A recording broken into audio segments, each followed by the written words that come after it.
My name is Colleen Silvera. I'm from Chicago, Illinois, born and raised.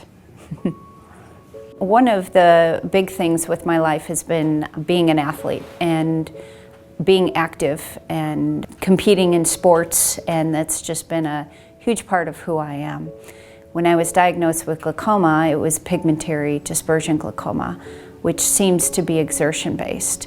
And when that happened, I was saying to my doctor, so are you telling me I'm succumbed to a life of Pilates and yoga, and I can't run and be active and all these sorts of things? And they said, well, we don't know.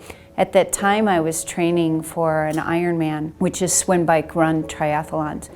And I decided to take the initiative with my doctor and say, can we make sure this isn't exertion-based by having me come in right after I've done a long run or long exercise and take my IOP. And we ended up doing that for a couple of years and found that there actually wasn't a correlation so much for me with my glaucoma and the exertion. I did have surgery, and I think that surgery has definitely been helping me, as I was diagnosed when I was 35 and I'm 43 now, and my pressure is still being monitored and maintained with my eye drops, and with my lifestyle still being an active one. Once a month I get a email newsletter of what's going on, and I click on there. I get to see the fundraising that's happening.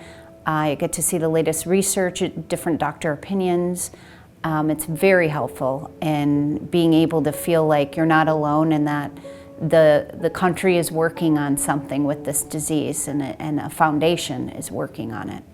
The cure for glaucoma is so necessary, especially because it's this silent disease. I feel the immediacy within that is pretty prevalent. We don't know that our optic nerve is getting damaged. We don't feel it. Diabetics feel their blood sugars go down. A cardiac patient feels their heart palpitate. We don't feel this, and so damage is occurring on many different scales and levels for people that we can't even replace and get back. So to find a cure to stop that from happening at every age that glaucoma affects us at is critical, as we all want to see the world in which we live in. I was so happy to get the email that you were doing your first patient summit ever. And the first thing that came into my head was, I wonder who's going to all really be there. Is it going to be 70 years up of people, and is it going to be my age group? Is it going to be all these different people with different stories? And I've seen the collective of all of it. That was really important to actually see it's not just an elderly disease. People have gotten it even earlier than my age, and now I can talk with them. And I was asked to also be in a trial study last night. And within that group, we all have now found each other and loved hearing each other's stories and wanted to now share a whole email support group with each other. And that just developed just because we all wanted to come here. And besides the summit itself, that's a pretty cool thing that happened outside of it.